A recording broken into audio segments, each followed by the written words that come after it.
So,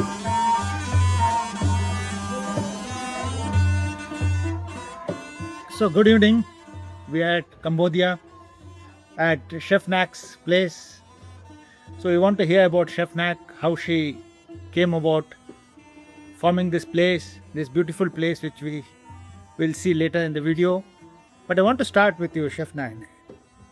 So, what was the original thought and what was the basis of conceptualizing something like this and some kind of unique experience of Cambodia, people to come and experience Cambodian food?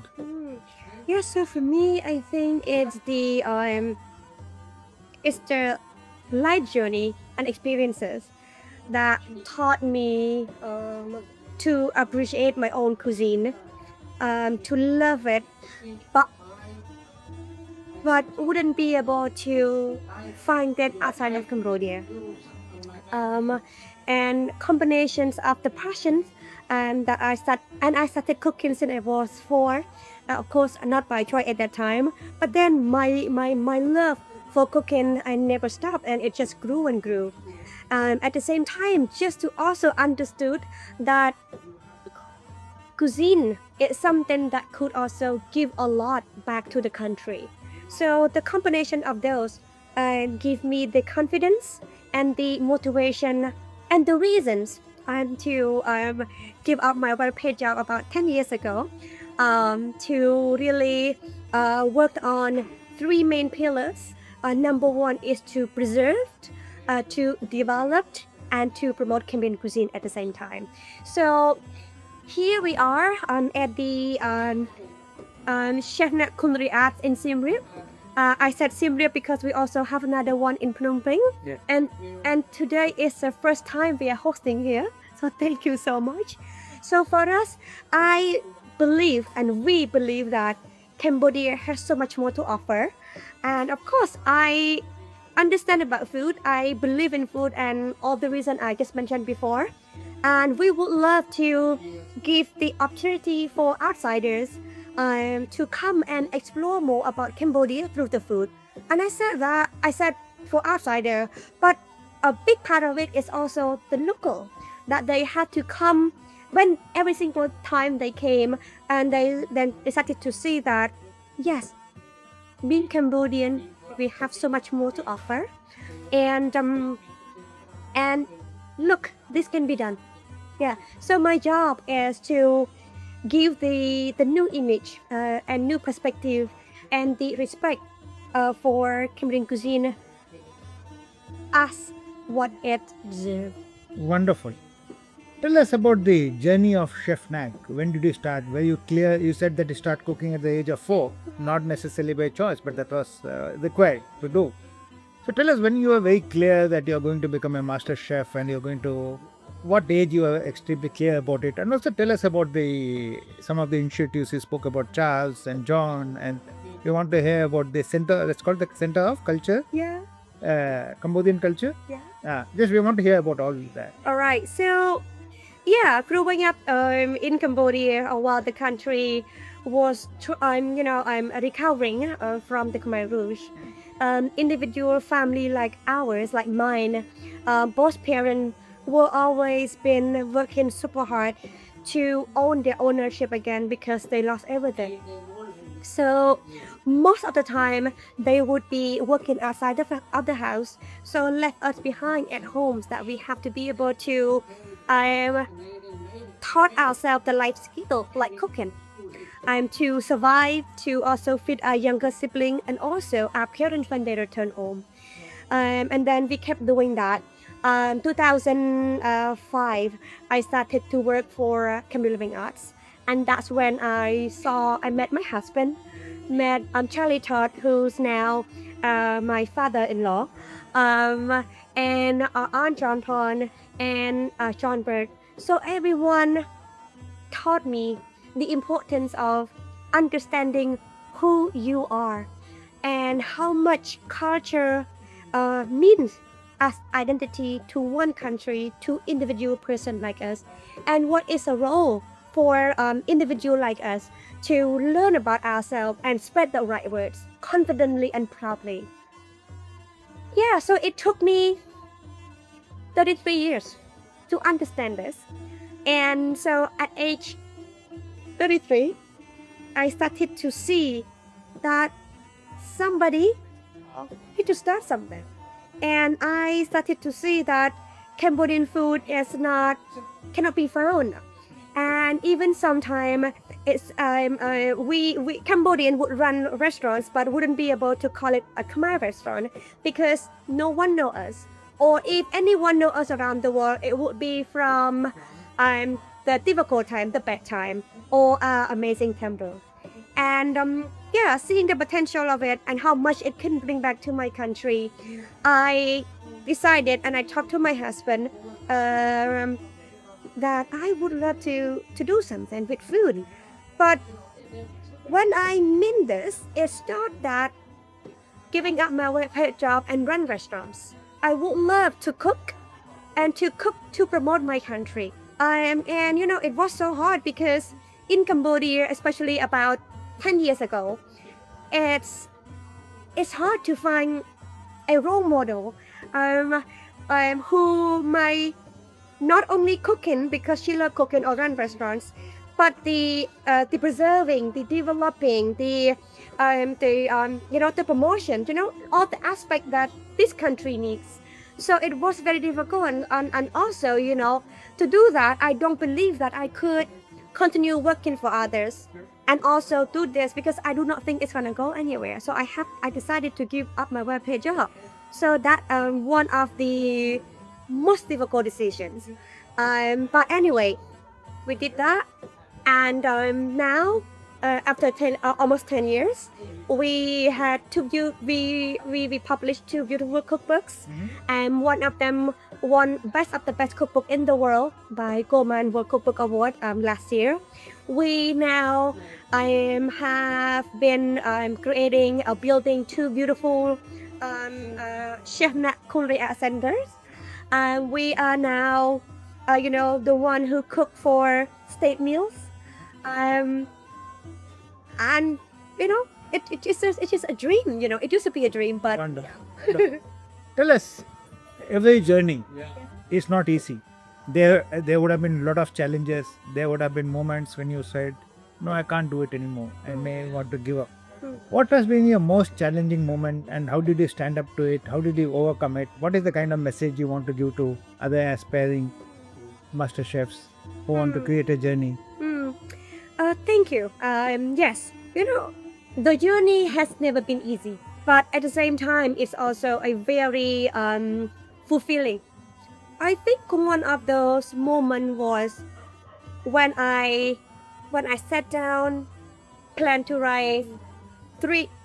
finish writing recipes that day, but couldn't even finish half of it, or not knowing how to start even from one. And it happens like that for many, many days. And at the end, I said to my husband that I think writing is not my thing. I'm meant to be for cooking, not writing. And I think I might not want to continue wasting my time on something that would not go anywhere. And my husband said to me, yeah, if it's not for you and you want to give up, I understand. But before you do that, let me remind you, ask yourself, why did you start it from the beginning? Right? Wow. So your husband has been your most inspiring source of inspiration. Mentally, physically, and financially. Wonderful. Yes.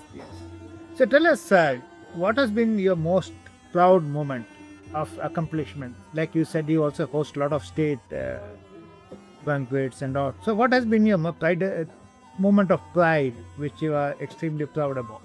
Well, for me, it could be something like as small as when new challenge come to us, and I wouldn't say yes or no. I would bring it to my team and present it to them, and I actually knew what the answer would be, but I wouldn't say yes or no because it's very important that my team feel the ownership. So I would present that to them and explain that how much it takes and this. one of the things that I'm very proud and always very proud is to create the team of home cooks who now travel with me around the world and cook for state meals. And this is a team would say, take it. I said, but this is very difficult. We've never done that before. And you know what they said to me? Nah, no one call me Chef Nat because it's not how we started. They would say to me, remember, 10 years ago, we knew nothing. And we will figure out. And this is the home cook team that I have created. Wonderful. I know today you have a very busy evening because this is the first time you are hosting. So I will ask my last question to you. No problem. You are very passionate. It's very evident that you're very passionate. See, world knows Chinese food. World knows, let us say, Italian food. Yeah.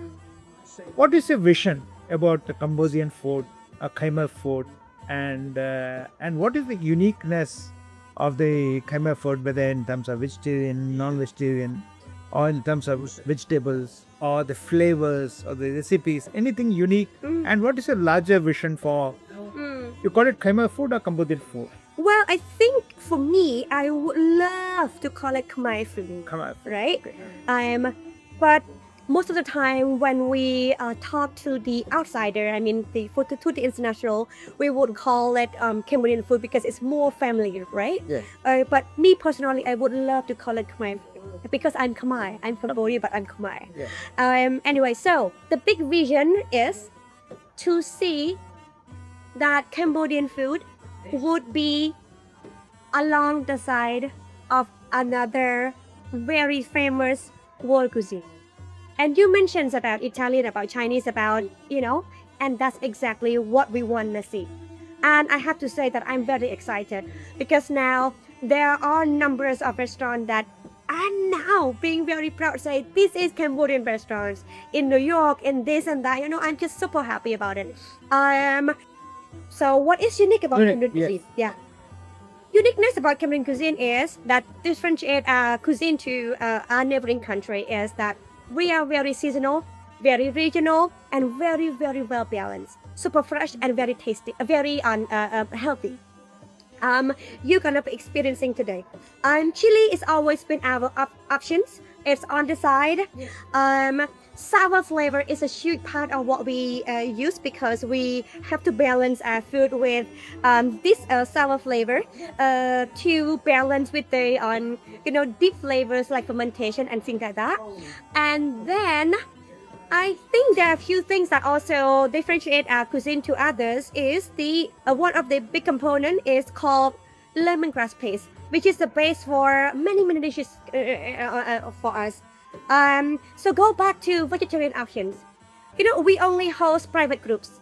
And every single one before our guests arrive, we have to know exactly their preferences, their relations, or what their food restrictions are. Because we would love to create an experience that every single person would enjoy the journey equally. We respect everyone's preferences or religion and everything, but to do that, we also need to re-educate ourselves so much. So we've been hosting, I think, all religion now. From halal to kosher to everyone. Sometimes a couple can be the husband can eat everything, and while the wife choose to be vegan. Yes. And we train ourselves to do that. But the biggest moment for us to be able to even enhance our experience was that. So last year, we were invited to cook in 4 times within 2 months in India in big hotels, and that's when we learned that most of you are vegetarian. Yes.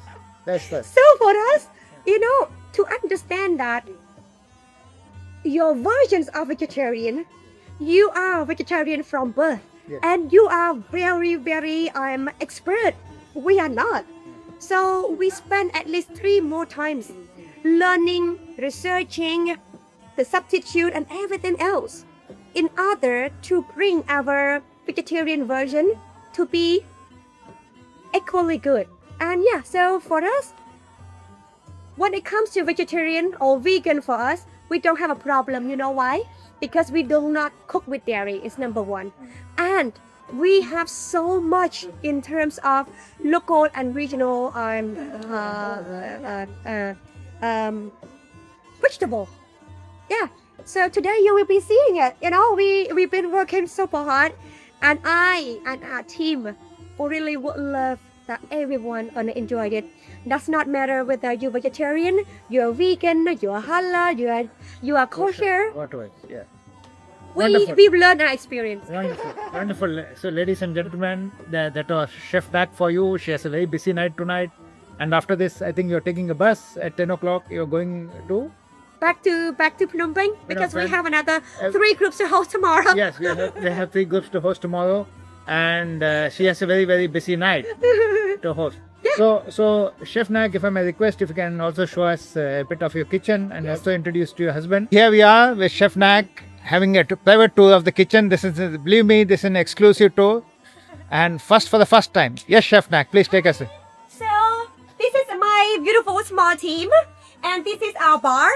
And those jars are the infused rice wine with seasonal and local fruits. And so for us, when we host dinner, we pair savory dishes with drinks that are from local and seasonal ingredients and even the local spirit as well. So this is our kitchen counter where we do all the cooking, and this is our plating table where we do all the plating. And our kitchen is so open, and it's meant to be because I would love every single one of you to come and feel like home. And also the reason that we only host one group, because we would love to invite you and join us, come, you know, ask us questions or even upsell us. You do not have to. Yeah, we would love you to feel like home. And so this is a wall for ingredients that we've been using in our cooking, preserving, and many others. And on this side, there's our wall for our collections, all the antiques that we've been doing, collecting for these past 10 years. And this is all the collection that we've been collecting for the past 20 years, and I collected him 20 Wonderful, years ago. wonderful. You collected me. And this is my husband, Sharon. He loved running away from camera, like as you can see. Yeah. But this is my husband who behind everything for this 20 years together. And yeah, my father-in-law is somewhere, Charlie Todd. You just get him also. Yeah. So this is my father-in-law. Okay. I'm Charlie Todd. And Buddy. this is the person who connected us together 20 years ago, 21 years ago. I'm John Bird. And this is Ann John Pond, the founder of Culinary Living Arts, the co-founder, and the problem maker. This is a team. And you know, after 20 years, this is one of the results. Wanna say something, gentlemen? Hi, my name is Zuyak. I am the youngest child of Chef Nak, and I am so extremely proud of everyone here for representing our country on a global stage, food-wise and musically, and I'm so proud to be called Cambodian. You? Lovely. Thank you so much.